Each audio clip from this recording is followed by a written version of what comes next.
conserva la energía, pero en la práctica no ocurren. ¿Eh? Y eso es un poquito lo que vamos a ver ahora en las transparencias.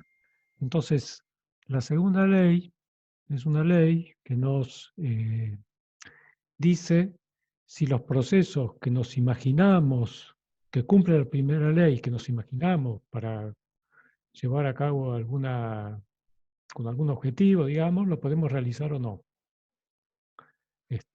Hay procesos que se pueden realizar porque cumplen la segunda ley y procesos que, si bien cumplen la primera ley, no se pueden realizar porque no cumplen la segunda ley.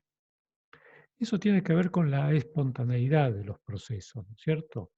Así que vamos a ver ejemplos muy simples que son bastante obvios, me parece. A ver si puedo pasar de diapositiva. Ahí está. Bueno, acá en esta diapositiva les muestro un proceso. Fíjense, tenemos un sistema aislado y en ese sistema aislado tenemos dos subsistemas. Un sistema que está más caliente y otro que está más frío, digamos, ¿no? Y los vamos a poner en contacto térmico. Acá en un determinado momento colocamos una pared diatérmica y permitimos que intercambien calor, ¿cierto? Entonces, todos sabemos, digamos, que ¿qué va a pasar? Bueno, el cuerpo caliente entrega calor al cuerpo frío, el cuerpo caliente se enfría, el cuerpo frío se calienta, y ambos van a llegar hasta una temperatura intermedia que acá la pinté de amarillo, ¿no es cierto? O sea, este proceso, sabemos que es un proceso que, por experiencia, digamos, que va a ocurrir en la realidad. Es un proceso espontáneo, ¿no? Con un cuerpo caliente, calentamos un cuerpo frío y el cuerpo caliente a la vez se enfría. Digamos, todo esto está bien de acuerdo con la primera ley.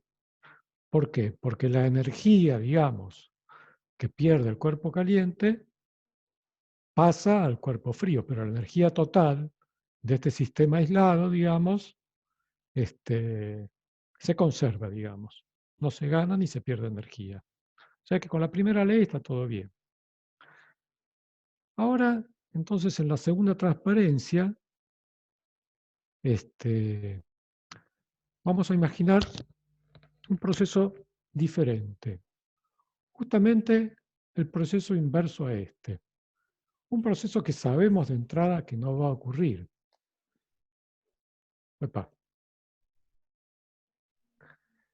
Un proceso, digamos, tenemos dos cuerpos a la misma temperatura y de repente estos dos cuerpos evolucionan. Este cuerpo de la izquierda toma calor del de la derecha y se calienta. Y este cuerpo de la derecha cede calor y se enfría, digamos, ¿no? Bueno, esto es algo rarísimo desde ya que no va a ocurrir, pero fíjense que es posible que este proceso cumpla con la primera ley. Porque si el calor que entregado digamos, perdón, el calor ganado por el cuerpo de la izquierda o por el subsistema de la izquierda es igual al calor perdido por el subsistema de la derecha, la primera ley se está cumpliendo. Pero bueno, hay otra ley que todavía no conocemos que no se cumple. Y esa es la segunda ley, la que predice, digamos, la espontaneidad de los procesos. La que nos dice, no, mire, esto no lo van a poder, no lo va a poder realizar usted, no cumple con esta ley. O sea, es una forma de transformar en ley lo que la experiencia diaria en general nos indica. Ahora, para casos más complicados, por ahí, la experiencia diaria no es capaz de darnos una respuesta sobre si el proceso es espontáneo o no, pero sí la segunda ley nos va a dar esa respuesta. Bueno, entonces, acá dice otras cosas que cumplen la primera ley y comprobamos que no son posibles, ¿no? Antes dimos el ejemplo de dos cuerpos que están inicialmente a la misma temperatura y evolucionan tomando uno calor del otro y se diferencian en temperatura. Otros ejemplos de cosas que no pueden ocurrir son las siguientes. Supongamos que tenemos un gas en un recinto y de repente todas las moléculas se les ocurre irse para la izquierda del recinto y dejan la mitad de la derecha del recinto vacío, con vacío, sin gas. Eso no va a ocurrir. Todos sabemos que entre cualquier fluctuación de presión, todas las, todos los movimientos van a ser para compensar esas fluctuaciones y que la presión sea homogénea dentro de un recipiente con gas. Hay otro caso, digamos, que por ahí es más interesante cuando nos aproximemos a ver máquinas térmicas. Supongamos un proceso cíclico. Un sistema recibe calor y el 100% de ese calor lo transforma en trabajo, ¿no? Nosotros vimos esos, la serie 1, vimos esos ciclos donde por ahí había una expansión adiabática donde se entregaba trabajo, después había una compresión isotérmica donde se absorbía calor y así, pero digamos, hay una cantidad de calor absorbida, una cantidad de trabajo entregada, pero ese, hay nosotros vamos a poder observar que nunca es posible ese calor absorbido transformarlo 100% en trabajo, ¿no? Que es un poco, había sido siempre el deseo de los tecnólogos, ¿no es cierto? Que nosotros pudiéramos, por ejemplo, quemar un combustible y ese calor que surge de quemar un combustible transformarlo 100% en trabajo. Pero la experiencia nos dice que parte de ese calor que tomamos del combustible, o para hablarlo con términos más conocidos de una fuente caliente, no se puede transformar 100% en trabajo, sino que parte de ese calor lo vamos a transformar en trabajo y parte de ese calor recibido de la fuente caliente lo vamos a tener que descargar en una fuente fría y no lo vamos a poder aprovechar esa energía como trabajo, digamos. Ese calor descargado de la fuente fría va a ser energía que se pierde, digamos. Bueno, todo eso, todas esas cosas que, digamos, los experimentos, las experiencias vieron que no se podían, la segunda ley confirma que realmente no se puede. Bueno, entonces, recapitulando, solo con la primera ley no se puede predecir la evolución de un sistema hacia el equilibrio. Es necesario un criterio adicional que nos dé una respuesta a esta cuestión, y esto se logra definiendo una nueva función termodinámica que es la función de entropía. La función de entropía está asociada, digamos, a la segunda ley, o el segundo principio. Bueno, ¿cómo se enuncia la segunda ley? Cada libro tiene su propio, este, su propio, su propia definición, su propio enunciado, digamos. Hay distintos enunciados. Yo voy a tomar uno de tantos y dice así, que la entropía es una propiedad termodinámica, primero que todo, ¿no es cierto? O sea, es una propiedad que depende exclusivamente del estado del sistema y no de su historia previa, digamos, sino no del camino por el cual llegó el sistema a ese estado. Es una propiedad de estado. Entonces, digamos, en principio va a ser función, a ver si encuentro el cursor, de la energía interna, el volumen, y el número de moles de cada uno de los componentes del sistema. Si nosotros tenemos una sustancia pura, o sea, esto no cuenta, digamos, y va a depender nada más de la energía interna y el volumen, la entropía. Y definimos a la entropía de manera tal que todo el proceso espontáneo en un sistema aislado, la entropía aumenta. Bueno, ese es simplemente en el enunciado de la segunda ley, que es un poco para ustedes vago, no se entiende nada. El único concepto importante es que la entropía en un sistema aislado va a aumentar, cualquiera sea el proceso, o a lo sumo se va a mantener constante en el caso de que el proceso sea reversible. ¿eh? Entonces acá volvemos al concepto de proceso reversible que tanto les insistí yo al principio, lo que era un proceso reversible, porque nos viene muy bien para considerar el tema de la segunda ley. ¿Vamos bien? ¿Hola? Sí, sí. Sí, sí. No, sí. Yo tengo una Bueno, pregunta. Sí, dale. Una pregunta. Cuando, por ejemplo, pienso en la segunda ley y pienso, por ejemplo, que existe un planeta, pero hay tantos lugares de vacío en el universo, ¿eso no estaría contradiciendo la segunda ley? Lo que pasa es que el universo no está en equilibrio.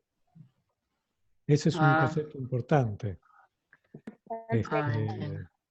Justamente la segunda ley, si volvemos al ejemplo del cuerpo caliente y el cuerpo frío, por ejemplo, también se puede hacer una pregunta similar a la tuya, digamos, ¿no es cierto?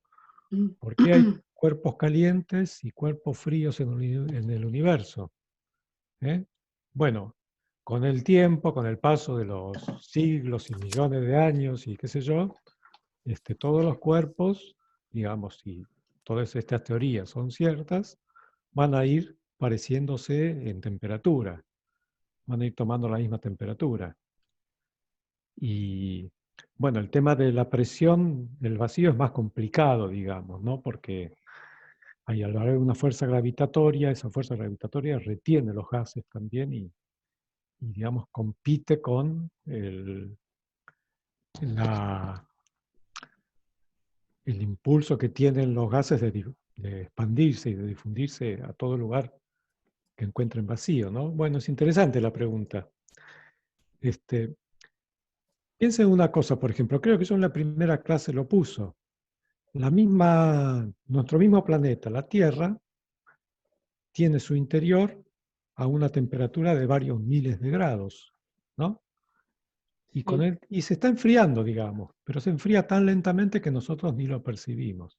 O sea, ese interior está transmitiendo constantemente calor al exterior. Pero nosotros, digamos, no, para nosotros no representa ningún cambio porque es un proceso en una escala de tiempo de millones de años, me imagino, no sé. claro. Así que O sea bueno, que estamos yendo eh, hacia el equilibrio, pero no nos damos cuenta. estamos yendo hacia el equilibrio, por suerte vamos lentamente hacia el equilibrio, Claro, porque si no sería bastante complicado. No sí, tendríamos un sol, por ejemplo. sí, sí. Este, bueno, Muchas gracias. sí, digamos, es como para pensar esta segunda ley también. Nos puede hacer pensar. Definimos a la entropía de manera tal que siempre aumenta cuando se trata de un sistema aislado. Y como ya les fui adelantando, si hubo un proceso reversible, la entropía no va a aumentar. Se va a quedar igual. Pero nunca vamos a pensar en que la entropía disminuye en un sistema aislado. Sí puede disminuir en un sistema que no es aislado, como vamos a ver después. Bueno, entonces consideramos un sistema aislado, al quitar algún vínculo, alguna restricción, la entropía del sistema aumentará hasta alcanzar un máximo compatible con las restricciones que aún existan. Ejemplo, dos cuerpos a distinta temperatura, separados por una pared adiabática, quito esa pared adiabática, pongo una pared diatérmica, el sistema evoluciona hasta que ambos cuerpos lleguen a la misma temperatura y vamos a ver que justamente la entropía aumentó hasta alcanzar un máximo compatible con la nueva situación que se hizo, se creó. Bueno, las restricciones entonces pueden ser a la transferencia de calor, de trabajo, de materia, por ejemplo, paredes.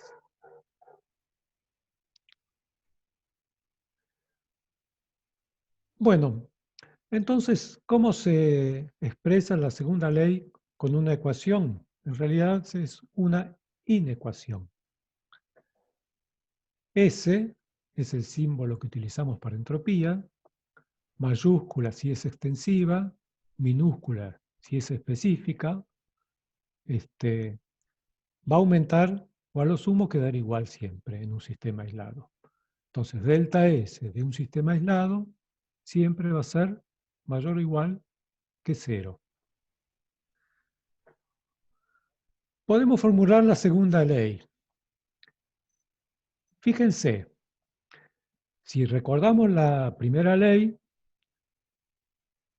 no la puedo escribir acá, pero la primera ley decía que el delta U de un sistema aislado era igual a 0. Y acá decimos que el delta S de un sistema aislado es mayor o igual que 0. O sea que estamos diciendo, en pocas, esto es equivalente a decir que la entropía no se conserva, sino que va a aumentar continuamente, ¿no? Y eso también, volviendo a la pregunta sobre los planetas y qué sé yo, es un enunciado que ustedes por ahí escucharon decir.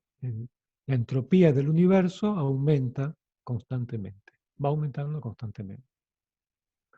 Entonces, como la entropía aumenta constantemente, en cada proceso que ocurre genera una cierta cantidad de entropía, que es mayor o igual que 0. Y una tercera formulación de la segunda ley es reemplazar directamente al sistema aislado por un conjunto de sistema más entorno, como ya vimos antes, ¿no es cierto? Entonces, si hablamos de sistema y entorno, que hipotéticamente conformarían entre los dos un sistema aislado, este delta S del sistema aislado lo vamos a componer en dos términos, digamos. Delta S del sistema, sin el cerito, y delta S del entorno, ¿no es cierto? Y la suma de estos dos va a ser mayor o igual que 0. Alguno de ellos podría ser negativo. Puede haber procesos en que uno de ellos sea negativo, ya sea el entorno o el sistema. En particular, vamos a ver que si, por ejemplo, el sistema cede calor al entorno, su delta S va a ser efectivamente negativo. Y bueno, si el entorno cede calor al sistema, su delta S va a ser negativo. Pero la suma de los dos siempre va a ser mayor o igual que 0.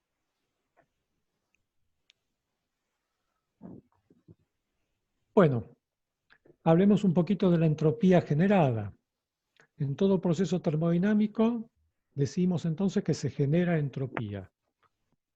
Y la entropía generada se deposita, ya sea en el sistema o en el entorno o en ambos, digamos, ¿no es cierto? Y por eso decimos, entre otras cosas, la entropía del universo aumenta. Bueno, otra cosa que ustedes seguramente han escuchado es que la entropía está asociada al concepto de desorden. Microscópicamente, digamos, es cierto. Y macroscópicamente también, digamos, podemos pensar, volviendo a la primera transparencia, que dos cuerpos a distinta temperatura es un sistema más ordenado que los dos cuerpos cuando llegaron a igual temperatura. Donde ahí, digamos, no hay una clasificación, digamos, de moléculas en moléculas de alta energía y moléculas de baja energía, sino que están todas mezcladas, digamos. En ese sentido, el sistema está más desordenado. Bueno, y recalcamos acá otra vez las diferencias entre la primera y segunda ley, ¿no es cierto?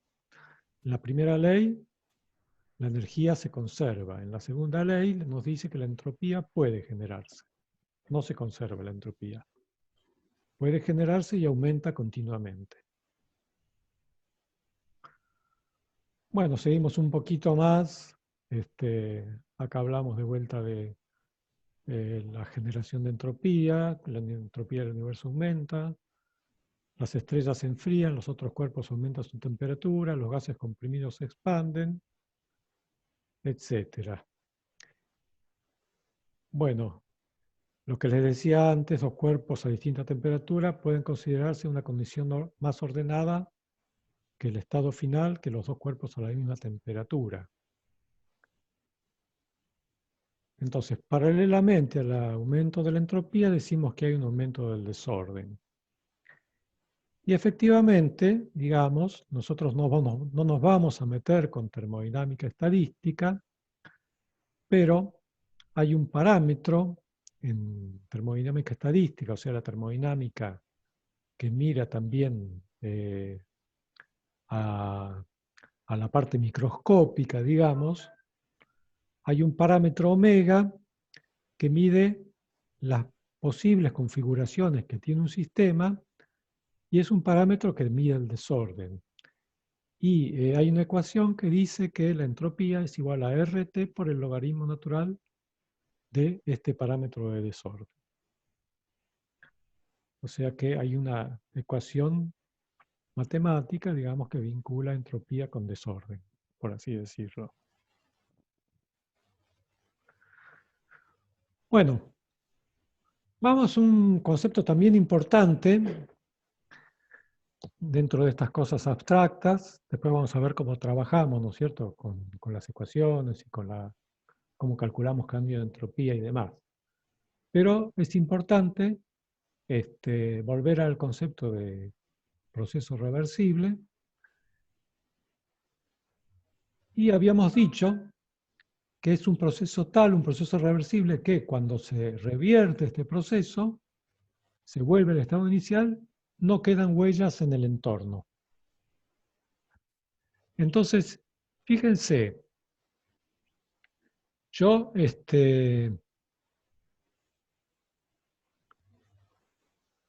vamos a leer acá, de manera tal que en este proceso reversible el entorno también vuelve al estado inicial, ¿no es cierto? El entorno no cambió.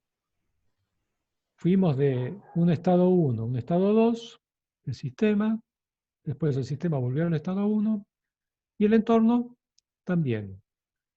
Tomó otra configuración del entorno cuando llegamos al estado 2 y al volver al estado 1 el entorno volvió a su configuración inicial.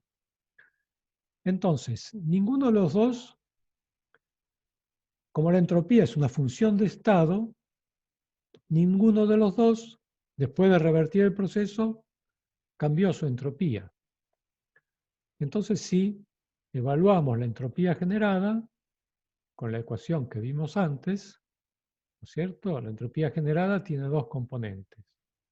Lo que cambia la entropía del sistema y lo que cambia la entropía del entorno. Como ninguna de las dos cambió, la entropía generada es cero.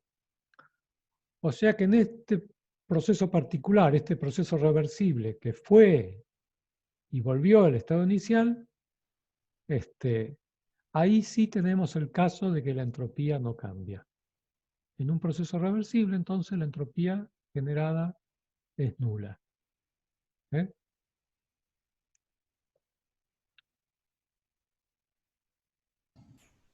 Entonces, digamos, volviendo atrás, digamos, esto fue un proceso del tipo 1, 2, 1, pero tanto en la etapa 1, 2, en esa etapa 1, 2 no pudo haber aumento de entropía, porque si hubo aumento de entropía en la 1, 2, después en la 2, 1, para volver al estado inicial tiene que disminuir la entropía. No puede ser. O sea que para ir de 1 a 2 también se cumple que la entropía generada es cero. no en el proceso de ida y vuelta, sino en el proceso de ida y en el de vuelta.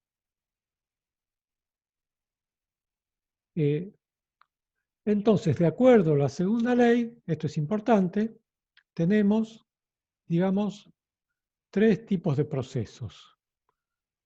Este que lo puse con la luz verde, digamos, es el proceso espontáneo, un proceso que puede ocurrir en la realidad y que se llama también irreversible o real. Es aquel proceso en el cual la entropía generada es mayor que cero. Este sería un caso hipotético de un proceso reversible. La entropía generada es cero. Y si nosotros planteamos un proceso, calculamos la entropía generada, un proceso hipotético, ¿no es cierto? Calculamos la entropía generada y nos da menor que cero, entonces ese proceso es imposible. No lo vamos a poder llegar a cabo tal como lo planteamos. Bueno, entonces vamos a ver ahora ciertos casos particulares a los que aplicamos la segunda ley. Por ejemplo, a un proceso cíclico, ¿no? En el caso de un proceso cíclico, en el caso de un proceso cíclico, el sistema dijimos que vuelve al estado inicial. ¿Se acuerdan de esos ciclos de los gases, no es cierto?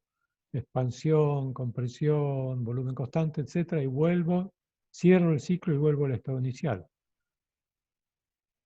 Al volver al estado inicial significa que la entropía no cambió, porque la entropía es una función de estado. Entonces tenemos delta S del sistema igual a cero. Y por el otro lado, toda la entropía generada, digamos, en un proceso cíclico se va a concentrar, entonces se va a descargar, digamos, en el entorno. El entorno va a aumentar su entropía en un proceso cíclico.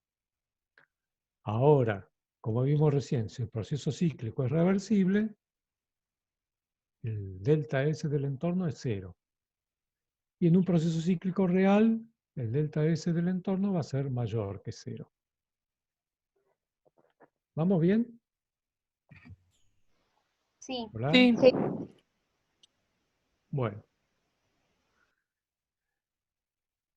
Cambios de entropía en el entorno. Entonces vamos a ir un poco más a lo concreto, digamos, ¿no? Y lo más fácil de todo es calcular cambios de entropía en el entorno. Como habíamos visto, idealizamos al entorno o al medio que circunda nuestro sistema como un conjunto de depósitos de trabajo y calor, ¿no? A los depósitos de calor los llamamos también fuente, o foco lo llama el Mordan y Shapiro, depósitos de calor.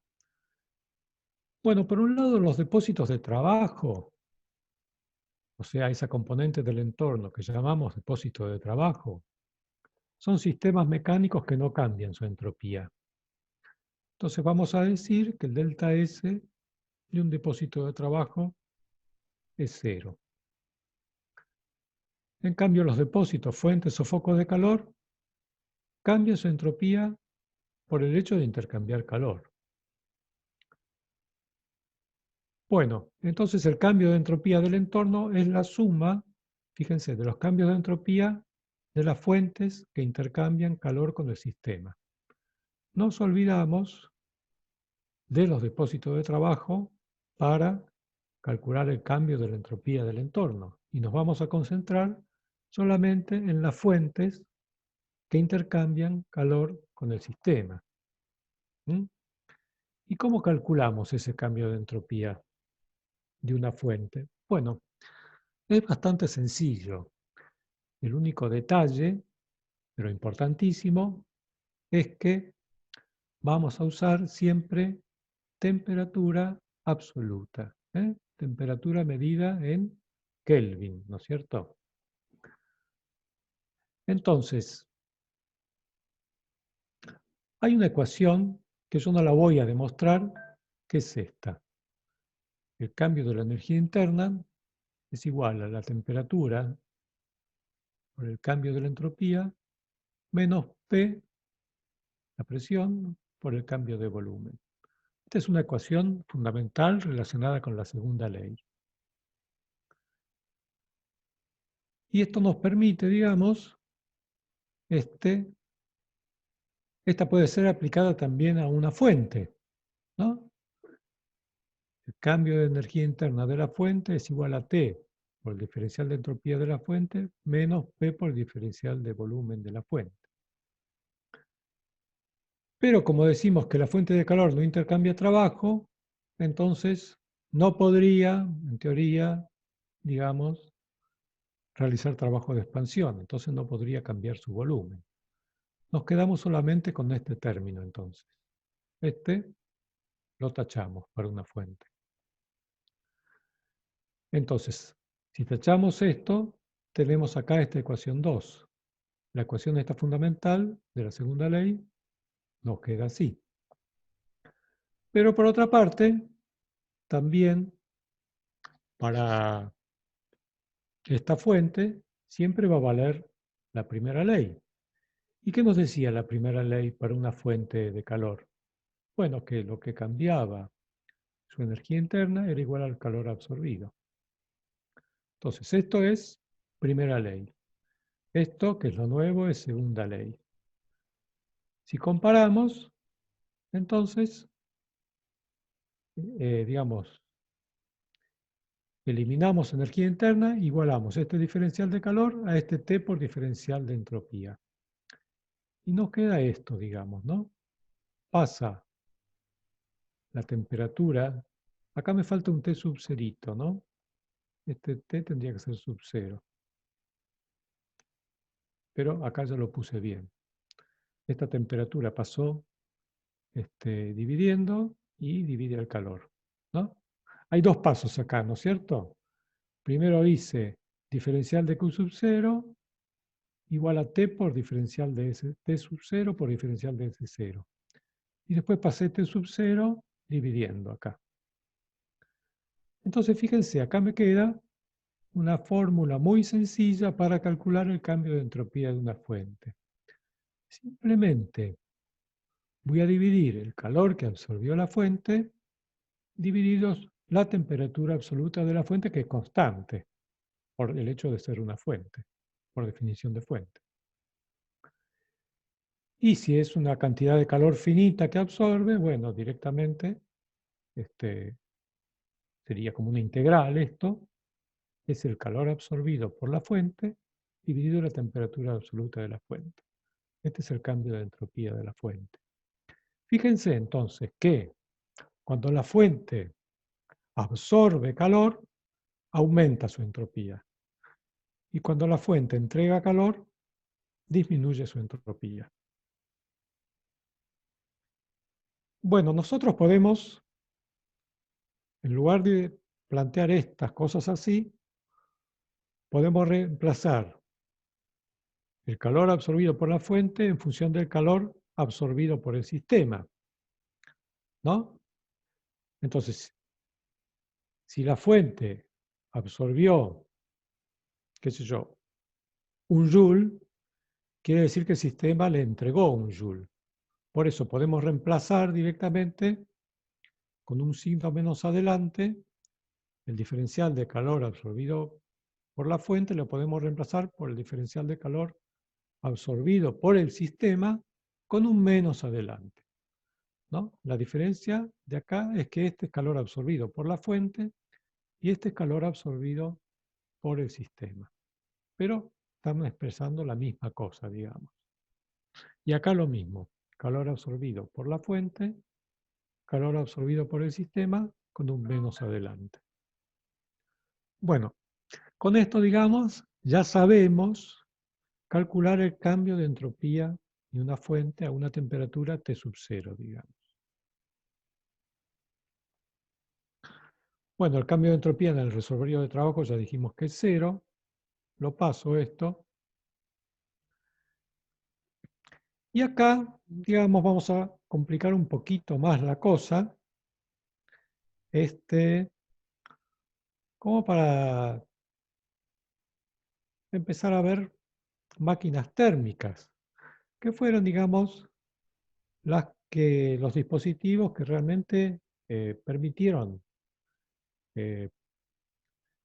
para comprender a las máquinas térmicas fue necesario postular esta segunda ley. Una máquina térmica, digamos, consta de 4 elementos. Un sistema, digamos, que opera cíclicamente. Entonces, para recordar que el sistema opera cíclicamente, en lugar de dibujar un rectangulito acá, dibujamos un círculo, ¿no? Y esto nos dice que este es el sistema que opera cíclicamente.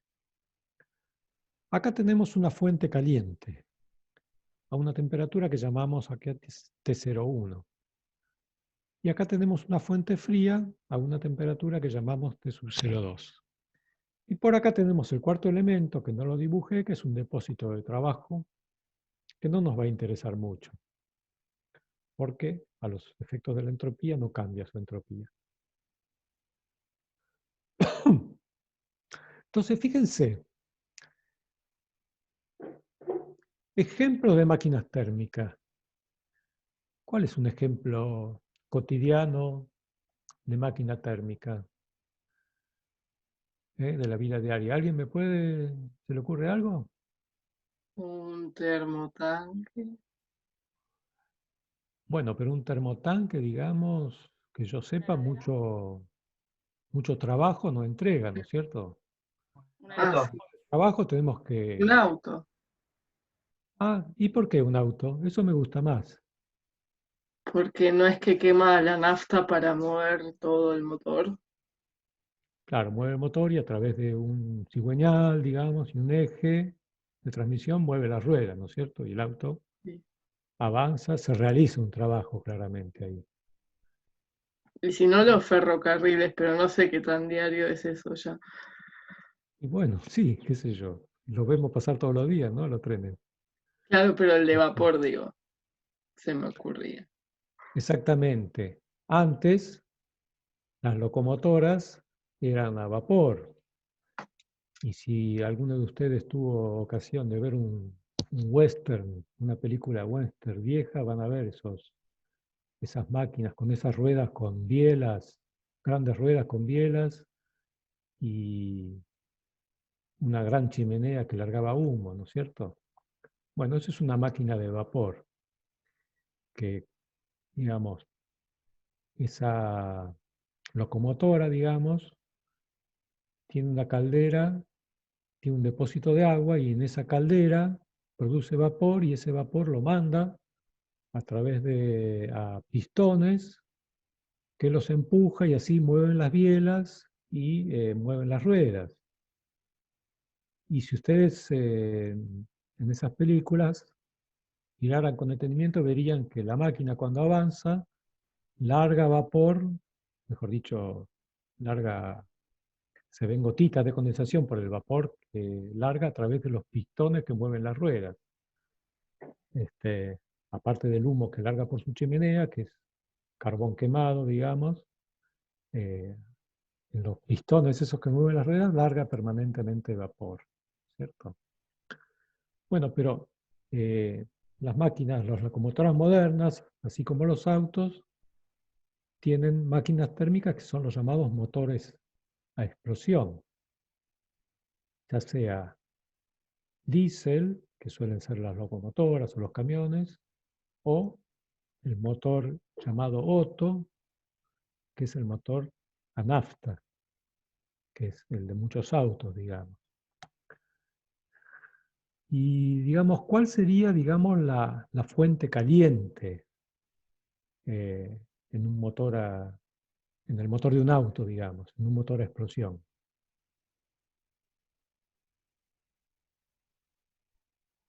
Silencio total. La energía liberada por la... ¿No es la chispa que prende fuego el combustible? O sea, Hay el una combustible chispa que prende prendido fuego al fuego, digamos. combustible, exactamente. La bujía produce una chispa, prende fuego al combustible y ese combustible entra en combustión, digamos, ¿no? Porque ingresa al cilindro ya mezclado con oxígeno. ¿no? Es una mezcla preparada para entrar en combustión. Pero entra en combustión cuando se genera justamente esa chispa en el momento oportuno. Y ahí los gases, si tenemos nafta, es un hidrocarburo, se producen productos de combustión, que son dióxido de carbono y agua, y también va a estar el nitrógeno del aire, que no el oxígeno del aire, que es el nitrógeno, va a estar ahí presente. Entonces tenemos dióxido de carbono, agua y nitrógeno, fundamentalmente, ¿eh? A muy alta temperatura, porque la reacción de combustión es fuertemente exotérmica, y eso, digamos, esos gases de combustión caliente serían nuestra fuente caliente. ¿Estamos de acuerdo? Sí, sí. ¿Y cuál sería la fuente fría? O sea, ¿hay algún calor que se produce que tiene que, digamos, extraerse calor del sistema, calor que no se transformó en trabajo? ¿Tiene algún equipo de refrigeración el auto? Sí. Sí, hay que ponerle como un O de líquido agua. refrigerante. Claro. Claro, hay que poner el líquido refrigerante, que es fundamentalmente agua con algún aditivo, ¿no es cierto? Y eso está en un radiador que no es otra cosa que un intercambiador de calor, un radiador, ¿cierto? De un lado tenemos aire frío que se calienta y del otro lado tenemos gran cantidad, un manojo de tubitos con chapitas soldadas, con chapitas de metal soldadas para que intercambien calor más rápidamente con el aire, y por esos tubitos circula el fluido refrigerante, que viene caliente del motor y se enfría. O sea que sí, tenemos una fuente fría que podríamos pensar que es el fluido refrigerante, por ejemplo. Es un poco más complejo, pero para tener la idea de que hay un calor que se produce y que no lo pudimos transformar en trabajo, digamos, no salió por acá, sino que tuvimos que descargarlo, digamos, en una fuente fría. Entonces, fuente caliente en una máquina térmica concreta, real, siempre son, por ejemplo, gases de combustión, puede ser en una central nuclear, puede ser agua que proviene de haber refrigerado el combustible nuclear, por ejemplo. En una central térmica convencional estamos hablando de máquinas térmicas de producción de electricidad ahora, ¿no es cierto? También son máquinas térmicas. Una central térmica convencional que quema, por ejemplo, gas, bueno, vamos a tener una fuente caliente que son los gases de combustión producto de la combustión del gas natural, que es fundamentalmente metano, CH4. Y en una central de producción de electricidad, la fuente fría generalmente es algún componente del ambiente. Esto es agua tomada de un río, tomada de un lago, tomada del mar, aire, en fin, algún componente del ambiente donde descargamos, digamos, nuestro calor sobrante, el que no pudimos transformar en trabajo. Entonces, Q1 entra por acá y se divide en trabajo, que sale por acá, y Q2 que sale por acá. ¿Vamos bien más o menos? Sí. Sí. Bueno, Sí. entonces, ¿qué es lo que nos interesa de una máquina térmica? Bueno, nos interesa extraer el mayor trabajo posible y que este calor descartado acá sea el mínimo posible. Entonces, vamos a definir, digamos, lo que se llama la eficiencia de una máquina térmica, como el cociente entre, digamos, lo que gastamos, que es Q1, ¿por qué? Q1 es lo que gastamos. Bueno, porque es el combustible. De alguna forma, cuanto más Q1 necesitamos, más combustible tenemos que quemar y más combustible más tenemos que gastar en combustible, digamos, ¿no? Entonces, lo que gastamos es Q1, el calor que viene de la fuente caliente. Y lo que obtenemos es trabajo útil, trabajo que va, en el caso del automóvil, al eje y a las ruedas, ¿no es cierto?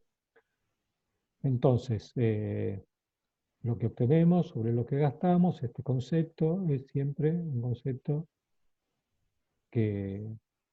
usado para las definiciones de eficiencia, ¿no? Obtenido y gastado. Trabajo, Q1. Este numerito, por supuesto que no puede ser mayor que 1, mayor que 100%, porque violaría la primera ley. Pero vamos a ver que en la práctica, por culpa de la segunda ley, hay mucho calor que tenemos que descartar acá, y esta eficiencia va a ser en la práctica del orden de 0,3, 0,4, 0,5, en casos muy, muy buenos, muy afortunados. Es decir, 30, 40, 50% del calor obtenido de quemar el combustible lo vamos a poder transformar en trabajo.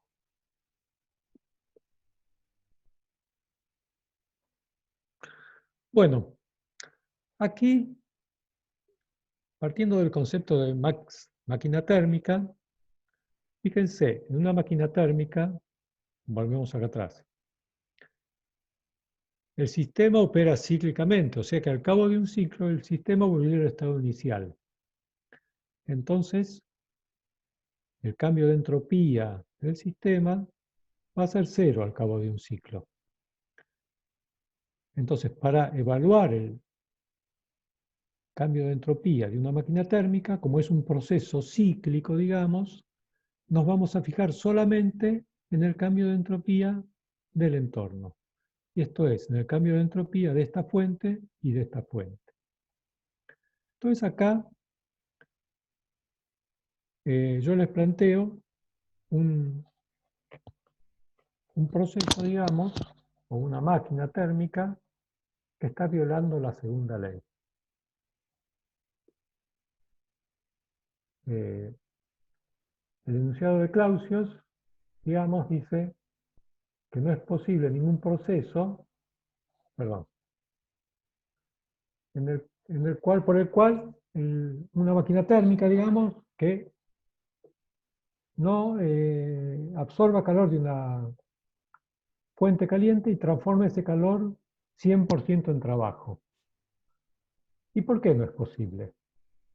Bueno, fíjense, si esta fuente cede calor, ¿qué le pasa con la entropía? ¿Qué pasa con la entropía de esta fuente? Quiero escuchar. Disminuye. Disminuye. ¿Qué pasa con el depósito con la entropía del depósito de trabajo? Aumenta ¿Aumenta? hacia No, afuera. porque habíamos dicho que los depósitos de trabajo no cambian su entropía. Son sistemas mecánicos que siempre están, por así decirlo, perfectamente ordenados, no cambian su entropía. ¿Qué le pasa al sistema? ¿Cambia su entropía? Se mantiene No. constante. ¿Si opera cíclicamente? No, no cambia su entropía. Entonces tenemos algo que disminuye su entropía, algo que no cambia su entropía y algo que no cambia su entropía. ¿Cómo va a ser la entropía generada? Claro, te queda negativa la entropía. Claro, Se queda negativa. Entonces, porque debería aumentar algo. Sí, ¿no? por eso, de alguna manera, debería haber otro lugar. Si acá disminuye, tiene que haber otro lugar donde aumente. Acá o acá. Pero esto es un depósito de trabajo, no puede aumentar. Esto es un sistema que opera cíclicamente, no puede aumentar. Entonces tenemos que agregar otra cosa. Tenemos que agregar una fuente fría. Vamos al segundo ejemplo. Este segundo ejemplo tiene que ver con nuestra primera transparencia, ¿no es cierto? En la cual estábamos diciendo de alguna forma que una fuente fría estaba entregando calor a una fuente caliente, porque sí, porque se le ocurría. Bueno, acá, en la transparencia eran cuerpos, ahora son fuentes, pero el concepto es el mismo, digamos. Acá, digamos, hay una fuente que aumenta su entropía, una fuente caliente que aumenta su entropía, gracias a un calor que recibe. Y aquí hay una fuente fría que disminuye su entropía. Pero digamos, fíjense, si este calor es el mismo que porque el sistema opera cíclicamente, no se queda con nada de energía, vuelve a su misma energía interna.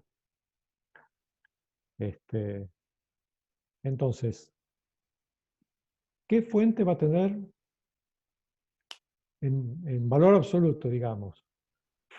El cambio de entropía de esta fuente, ¿cómo va a ser con respecto a esta? Mayor. ¿De esta fuente va a ser mayor? ¿Por qué no? Pero ¿cómo calculamos el cambio de entropía de una fuente? ¿Calor absorbido sobre qué?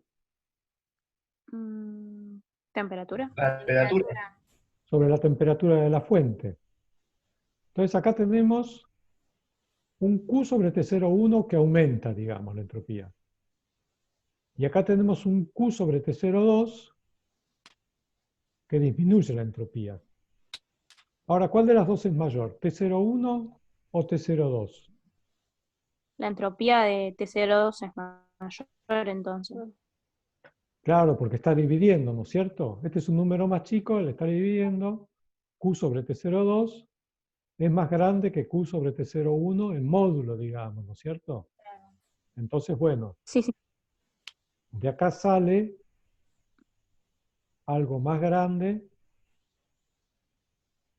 de entropía, digamos, que la entropía que aumenta acá. O sea, se pierde más entropía acá que la que se gana acá. Cuando hacemos la suma de entropía generada, esta va a ser menor que 0 y más grande en módulo que esta, que es mayor que 0. Entonces la suma me va a dar menor que 0. Entropía generada menor que 0. Entonces no puede haber ningún dispositivo que logre este proceso, digamos, de entregar calor de una fuente fría a una fuente caliente. A menos que agreguemos otra cosa que puede ser un depósito de trabajo. Entonces tenemos esta situación que es así en más de la vida cotidiana. Fíjense, tenemos una fuente fría, entrega calor, el sistema que recibe trabajo de alguna manera y una fuente caliente que recibe el calor que vino de la fuente fría más este trabajo. Todo esto va a parar a la fuente caliente en forma de Q1, digamos. Esto sería, bueno, no sé si está bien, pero una heladera no, nada que ver. Exactamente, Ah, exactamente. ok. A ver, pensemos un poquito. ¿Cuál es la fuente caliente en una heladera? Y lo que vos querés enfriar, digamos. Lo que yo quiero enfriar. O el motor de la heladera motor, sería. ¿no? Claro. Claro. El motor No sé, significa se me que va a estar ocurre. caliente, digamos, pero en definitiva, ¿dónde va a parar todo ese calor? ¿No? ¿Dónde se deposita todo ese calor que se genera? Al medio. En el medio, claro, en el Claro.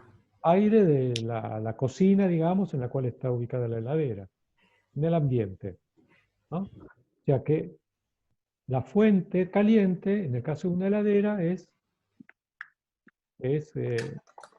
el medio que la rodea a la temperatura ambiente. ¿Se entiende eso? Sí, sí. La fuente fría, digamos, ¿cuál va a ser? El interior de la heladera. Claro, el hielo. Va, no es Exactamente, hielo, el pero hielo, el interior de la heladera, hielo sería más en el freezer, pero sí, bueno, digamos el compartimiento principal de la heladera, claro. ¿no? Ahí tenemos una temperatura vigente que puede ser 5 o 10 grados, no sé. Y este trabajo, ¿quién nos está entregando este trabajo? El motor. Claro, la heladera tiene un motor, ¿no es cierto? Sí.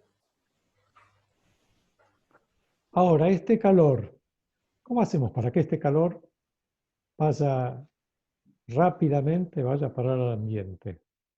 O sea, una heladera cuando funciona, extrae calor de los alimentos, digamos, y recibe trabajo y toda esta energía la tiene que transferir rápidamente al ambiente. Refrigerante. ¿Cómo? Con el refrigerante, El ¿no? perrito quiere participar también, parece. Con el Perdón, refrigerante. perdón. No, no hay problema. Si no, no van a querer hablar. Esperen que se me fue a mí, perdón, ahora digo yo porque se me fue la página. Atrás de la heladera, ustedes están en su casa ahora, o sea que pueden inclusive escaparse y mirar. Es como el motor del auto también. Exactamente, hay un radiador. Y cuando la heladera Es el funciona, radiador. ese radiador está caliente, porque está entregando calor al ambiente. O sea, es un intercambiador de calor que intercambia calor a la fuente, manda calor desde el sistema a la fuente caliente. Después, cuando veamos ciclos de refrigeración, vamos a ver más en detalle lo que es, a qué conecta ese radiador, digamos. Vamos a meternos más en detalle acá, digamos, ¿no? En el sistema. Perdón, ¿cuál sería T1 y T2 entonces en este caso? Me perdí un T1 poco. sería, T01 sería la temperatura del ambiente. Y T02 Sí, sería la temperatura del interior de la heladera. Menor, por ok. supuesto, que T01. Entonces, adentro de la heladera, más oculto, a través de atrás de una placa, generalmente, hay otro radiador que entrega calor, que, digamos, toma calor de los alimentos que hay en la heladera y los entrega al sistema, digamos. Entrega ese calor al sistema. Hay otro radiador interno de la heladera. Bueno, y bueno, tenemos otro ejemplo ahora que vino el invierno, digamos, por ahí tenemos otro dispositivo que funciona con este Ufa. esquema también. El aire Aires acondicionado acondicionado. caliente, claro. Claro, Frío-calor. eso. Claro, tiene que ser frío-calor, entonces lo ponemos en modo calor y ¿qué pasa? Es un aire acondicionado, ¿cuál sería la fuente caliente ahora? Sería T2, ¿no? No, pero igual. O sea, Tenemos una fuente caliente y una fuente fría, ¿no es cierto? Ujú. Sí. Entonces pregunto yo, un aire acondicionado frío-calor, ¿no? Por ejemplo, yo ahora lo apagué, pero lo tenía prendido, ¿eh? Y mi ambiente estaba a 24 grados, digamos. Sí. Y afuera El hacía, ambiente, ¿no sería? digamos, 15 grados, ¿no? O sea, Entonces, el interior de la casa. el interior de la casa es la fuente caliente, o el Claro. interior de la habitación es la fuente caliente, y el exterior es la fuente fría. Entonces, Sí. ¿qué pasa con un aire acondicionado? Se Tomamos invierte calor, las fuentes, ¿o no? ¿perdón? No, que se me ocurría como que te invertía las fuentes, digo, para enfriar toma al interior de la Claro. casa como la fuente caliente y al ambiente como la fuente fría, y al calentarla es al revés, tipo, te toma el ambiente, digamos, mejor dicho, el interior de tu casa como la fuente caliente y el exterior como Exactamente. En el acondicionador de aire frío-calor cambian los roles, ¿no es cierto? Cuando pasamos de frío a calor, bueno, ahora la fuente en frío, la fuente caliente es el exterior. Y en modo calor, la fuente caliente es el interior. Entonces, internamente, digamos, hay dos intercambiadores de calor, que son un evaporador y un condensador. Entonces, en modo frío, el evaporador está conectado al interior y el condensador al exterior. Cuando pasamos a modo calor, hay unas valvulitas ahí que se ponen en movimiento y conectan el condensador al interior y el evaporador al exterior. Entonces, ¿qué pasa? Ahora estamos, en modo calor, estamos calentando al ambiente y además estamos enfriando al medio exterior. Esto, digamos, es importante, digamos, desde el punto de vista del ahorro energético, porque el calor, nosotros queremos calefaccionar inyectando cierta cantidad de calor a la habitación, digamos, ¿no? Pero, digamos, esta cantidad de calor se compone de este trabajo, que por ahí es, digamos, un 30% del total, y este calor que es un 70% del total. Entonces, no es que transformamos este trabajo en calor solamente, sino que arrastramos también, tomamos calor del exterior que ayuda a que se caliente la habitación, ¿no? Distinto sería si, por ejemplo, en lugar de un aparato frío-calor, utilizamos un caloventor, ¿no es cierto? Entonces todo esto, digamos, ya no existe. Tenemos trabajo eléctrico acá que va directamente acá. Muy poco eficiente porque no tomamos calor del exterior. Bueno. Profe, una pregunta entonces, igual capaz no es tanto de comprensión, sino específicamente del aire acondicionado. Algo que no suele pasar, o sea, que no solemos hacer, pero por ejemplo, si usáramos el calefactor en verano que hace muchísimo calor, necesitaríamos menos trabajo para lograr calentar la habitación porque se puede usar el calor exterior también, o no tiene nada que ver. Sí, tiene algo que ver. Siempre se puede usar, digamos, en invierno, en modo calor, digamos, por más que el exterior esté frío, igual le sacamos energía al exterior. Claro. No sé si me explico. Sí, Pero sí. es más difícil. Cuanto más frío está el ambiente externo, más difícil es extraerle calor, digamos, ¿no? Claro. Entonces lo que decís vos es cierto.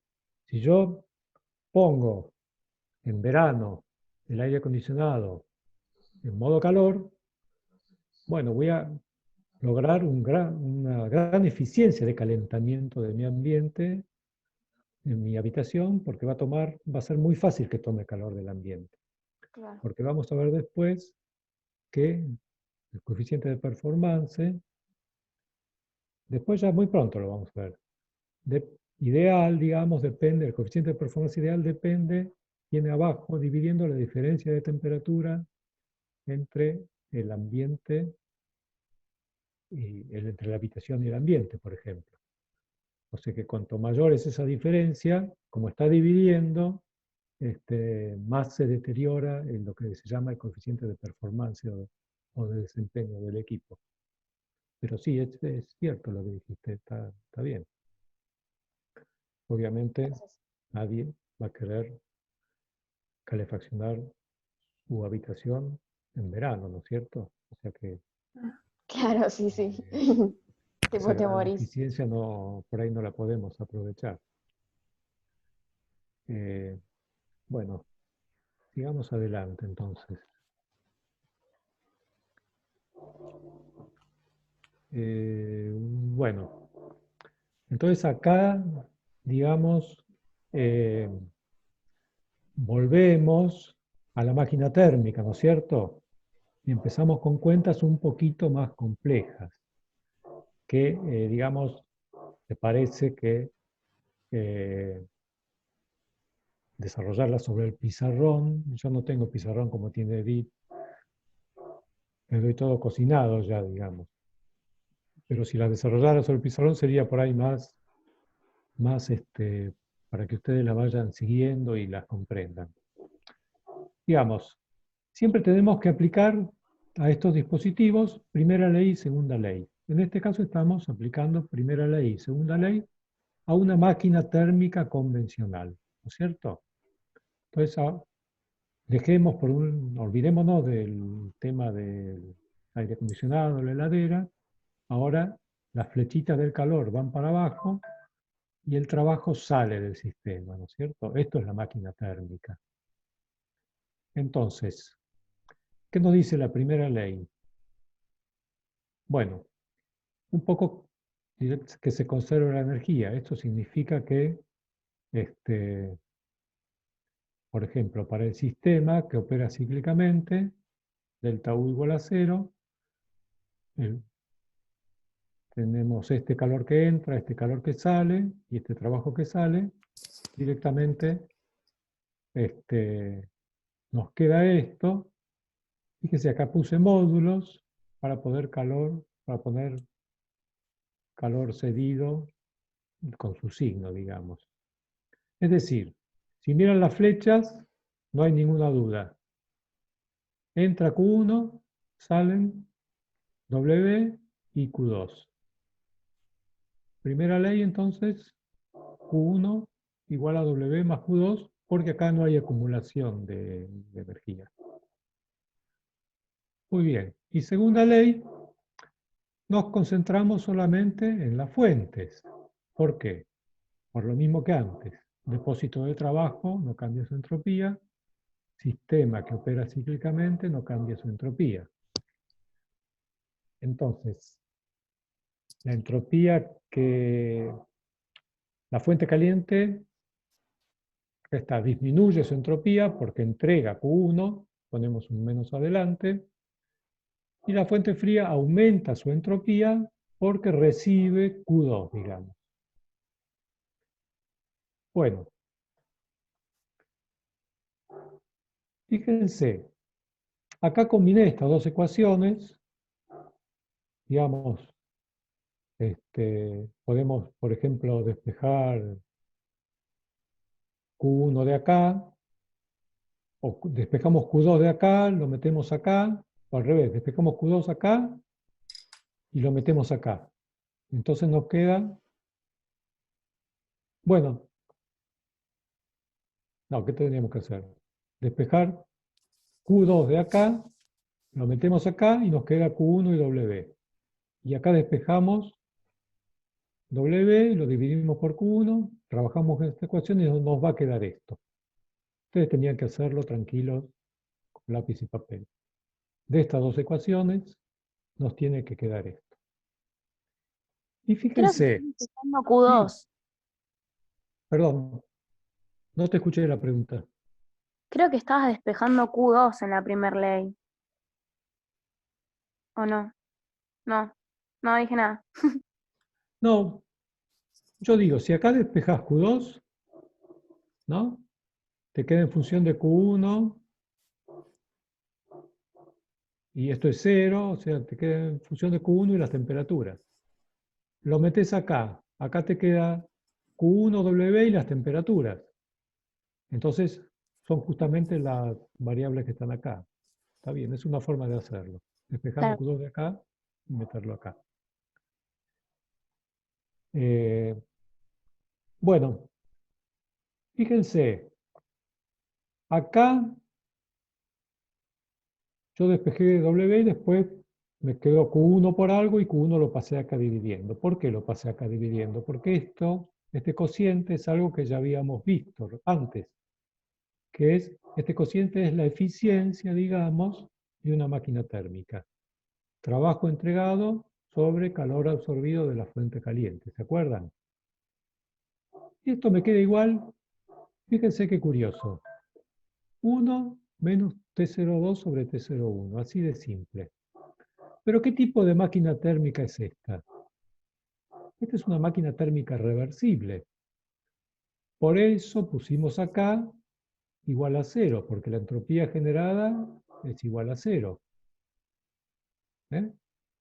La entropía generada en este caso coincide con la entropía, el aumento de la entropía del entorno. Entonces nos queda una eficiencia reversible que depende de las temperaturas, de la fuente caliente y de la fuente fría. Fíjense, un ejemplo sencillo. Si esta temperatura T02 es 300 Kelvin, decían, siempre anda por ahí T02, próxima al ambiente. 300 Kelvin sería 27 grados centígrados. Y esta T01 es 600 Kelvin, que sería, si no me sale mal la cuenta, 327 grados centígrados. 327 grados centígrados, 27 grados centígrados. 327 grados centígrados puede ser muy bien un vapor, ¿no? Una fuente caliente razonable, digamos. Ahí me quedaría 1 menos 300 sobre 600, 0,5. O sea que si tengo vapor a 327 grados, como fuente caliente, la máxima eficiencia que voy a tener, que voy a poder tener es del 50%. La máxima eficiencia siempre es la de una máquina reversible. Ahora lo vamos a ver en la siguiente transparencia. ¿Eh?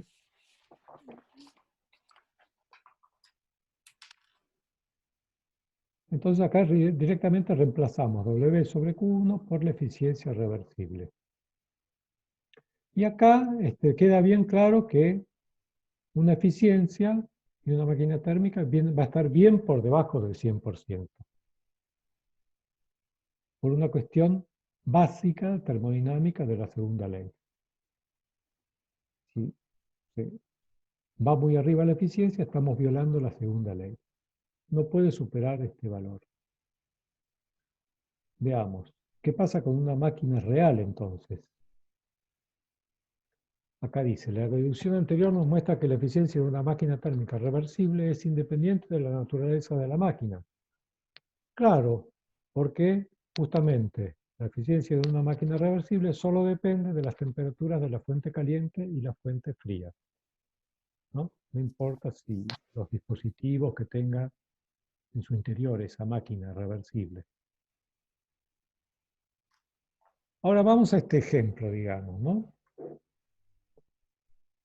Acá tenemos máquina reversible, máquina térmica reversible y máquina térmica, perdón, máquina térmica reversible acá a la derecha. Máquina térmica real,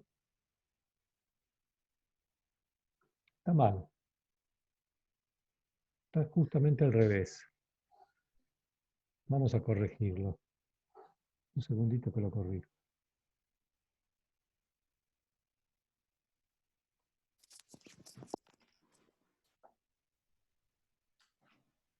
Miren que me fui de la pantalla.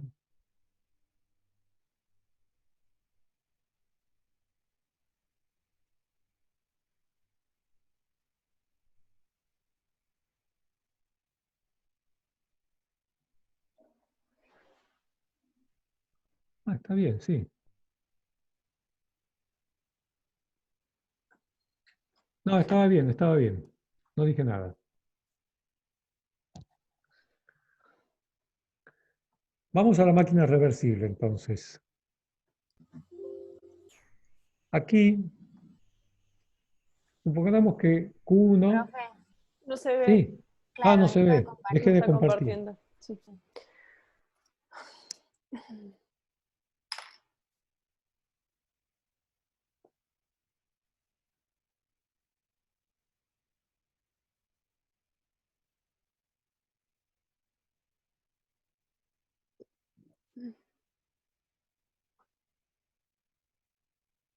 Ahí comparto de vuelta.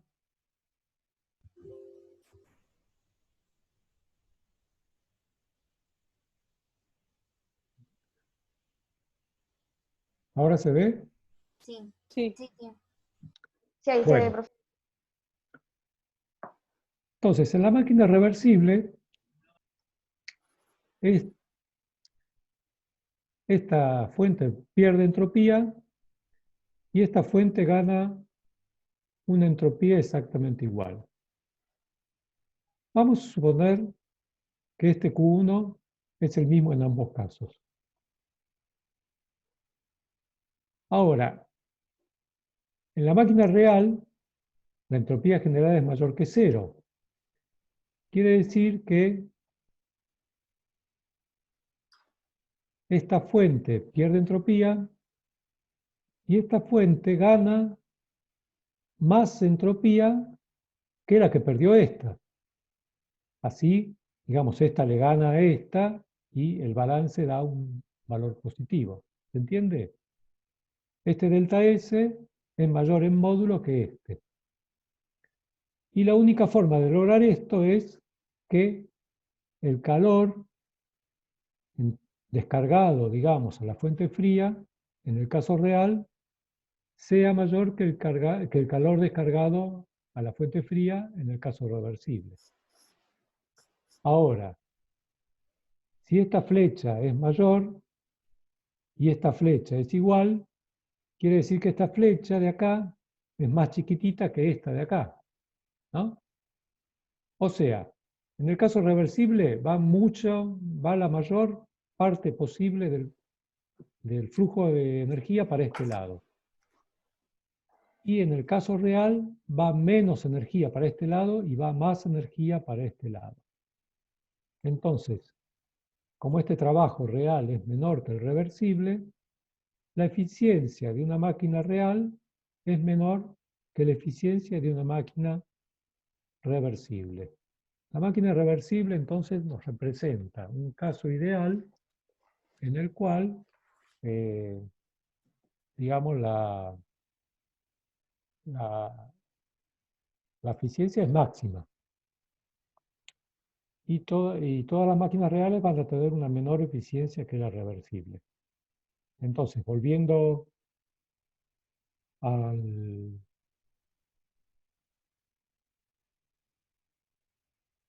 ejemplo que les había dado, 300 Kelvin y 600 Kelvin, daba 0,5. Bueno, tal vez en lugar una máquina real que opera con fuente caliente a 600 Kelvin, bueno, tal vez su eficiencia no sea el 50, sino que será el 30 o el 40%.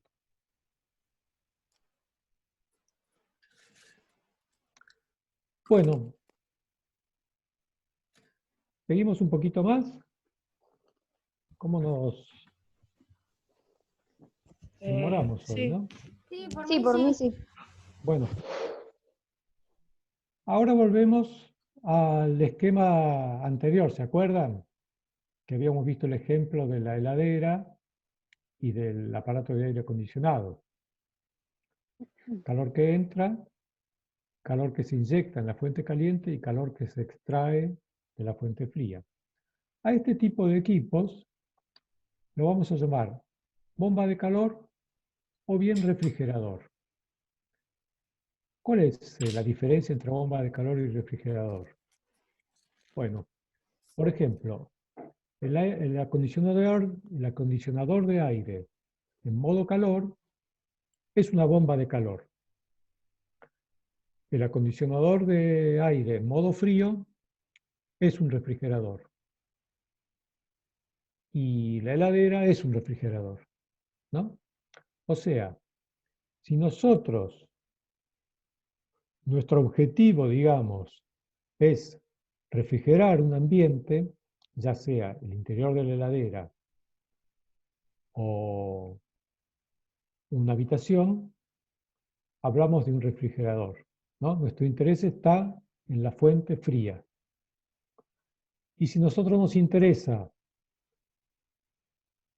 por ejemplo, calefaccionar una habitación vía aire acondicionado, modo calor, hablamos entonces de una bomba de calor.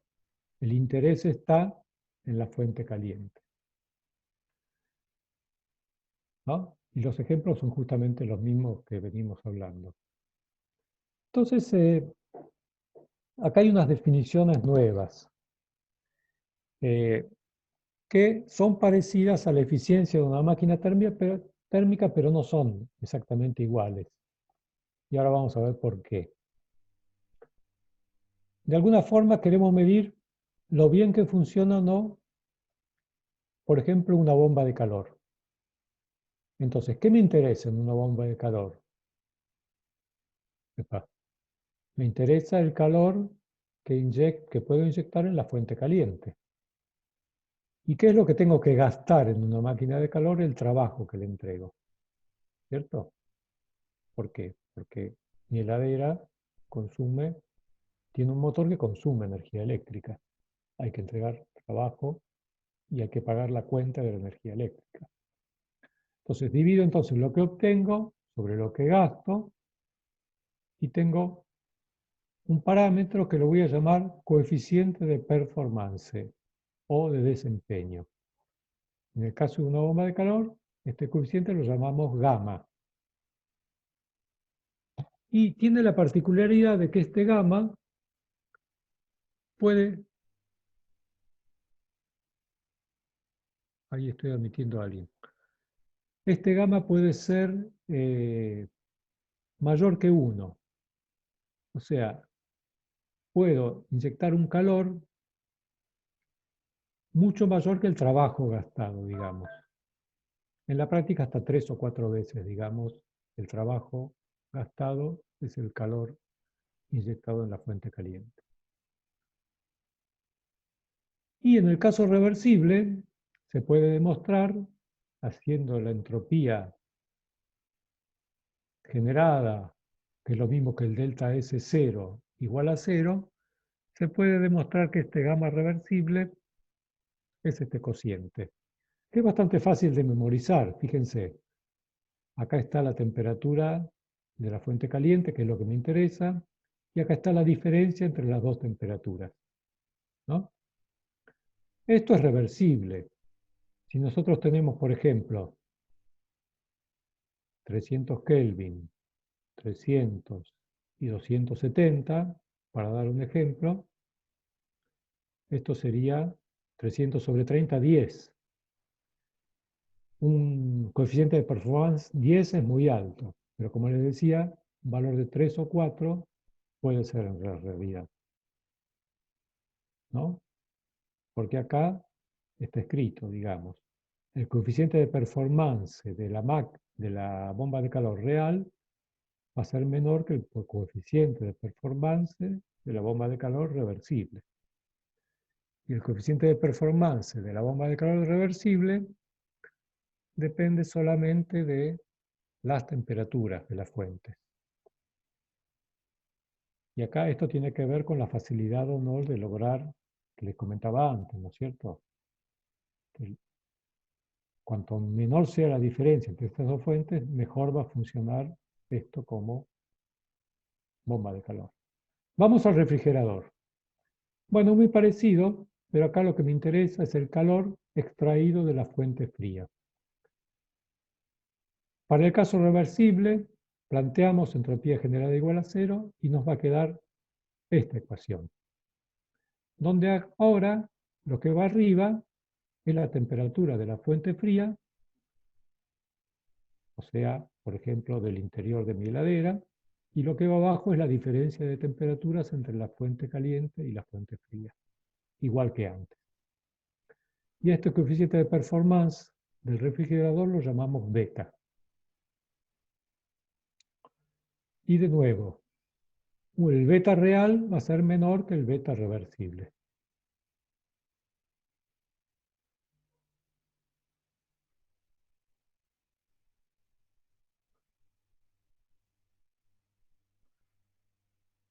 Bueno, no sé si parar acá ya.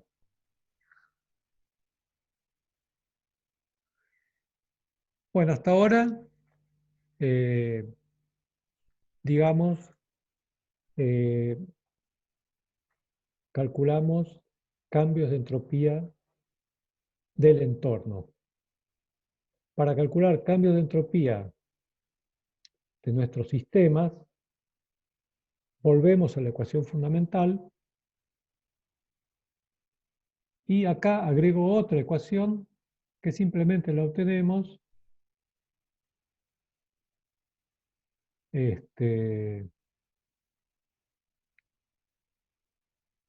introduciendo h, ¿no? Diferencial de h va a ser diferencial de u más b diferencial p más p diferencial b. De acá despejamos diferencial de u, metemos todo eso acá y obtenemos esta nueva ecuación. Entonces, con estas ecuaciones, digamos, nosotros lo que vamos a hacer, voy un poco rápido porque quiero posibilitarles un descanso.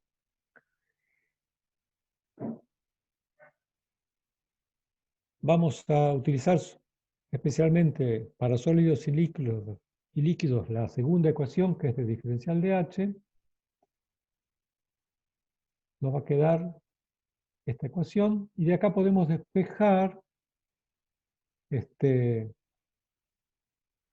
si la presión es constante, por ejemplo, esto se va, nos queda esto y acá despejamos diferencial S. Nos queda diferencial de H sobre T. Entonces, utilizando el CP, digamos, pero dividiendo por la temperatura, siempre temperatura absoluta, medida en Kelvin, podemos calcular cambios de entropía de sólidos y líquidos. Si el CP es constante, nos va a quedar acá un logaritmo de la temperatura final menos la temperatura inicial.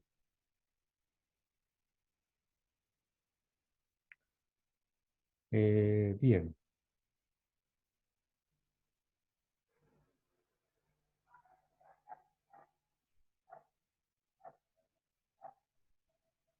Quisiera pasar de diapositiva. Bueno, ¿qué pasa en un cambio de fase? Por ejemplo, tenemos agua, hielo, digamos, que se transforma en agua líquida, ¿no? Esa transformación ocurre a una temperatura de cambio de fase constante. Entonces, en este caso, hay un cambio de entropía que es igual a la entropía de fusión, digamos,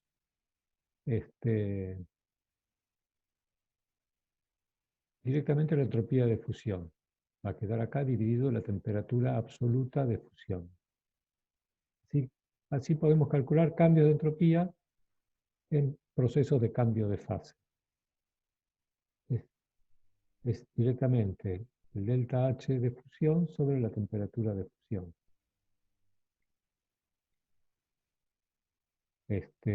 Digamos, esto sería, si tenemos el delta H de fusión o de vaporización, digamos, por kilogramo, bueno, multiplicamos por la masa y obtenemos el cambio de entropía extensivo, digamos. Bueno, y esto queda entonces, para que lo lean, si tengo, digamos, si tengo posibilidad, lo explico con más detalle el miércoles que viene. Pero digamos, todas estas son expresiones para gases ideales que nos permiten calcular la entropía.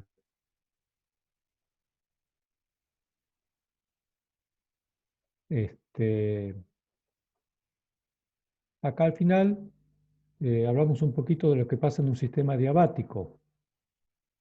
En un sistema adiabático, digamos, el entorno no cambia su entropía porque no intercambia calor con el sistema.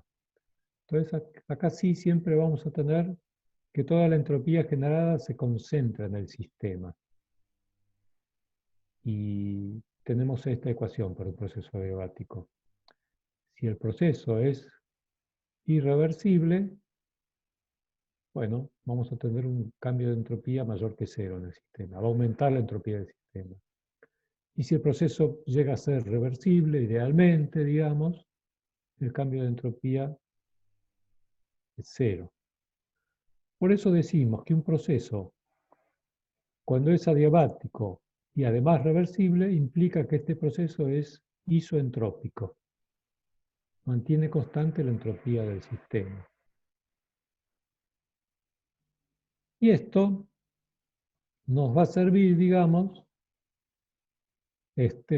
para deducir estas ecuaciones, sobre todo esta habíamos usado en el caso de un proceso adiabático reversible de un gas ideal, ¿no es cierto? Entonces ahora a continuación estas expresiones se deducen, digamos. ¿Cómo se deducen? Bueno, planteamos un diferencial de entropía, que es todo esto, que no lo vimos porque pasé muy rápido. Como es un proceso adiabático reversible isoentrópico, este diferencial de entropía es 0, y acá nos quedan este tipo de relaciones, ¿no es cierto? O sea, podemos deducir esas expresiones de un proceso adiabático reversible que las habíamos dado en aquel momento sin demostración, porque todavía no teníamos la segunda ley. Bueno, esto queda, digamos, para después, no se preocupen, de esto tampoco se preocupen, y listo.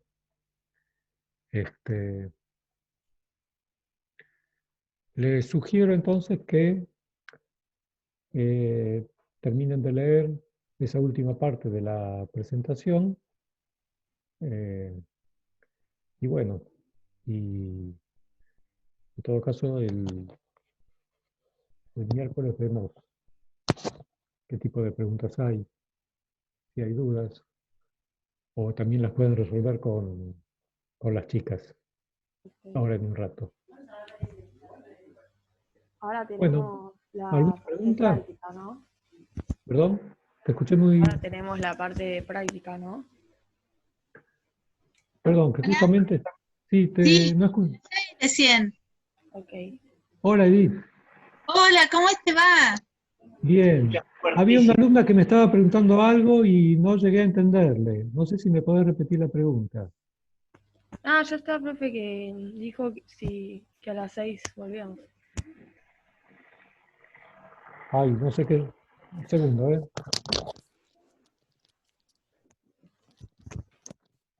Bueno, ya está, entonces, porque no te puedo entender. Sí, sí. Bueno, bárbaro. Gracias. Entonces, si te parece, Edith, hacemos un descansito hasta las 6. Perfecto. Así nos encontramos a las 6 directamente.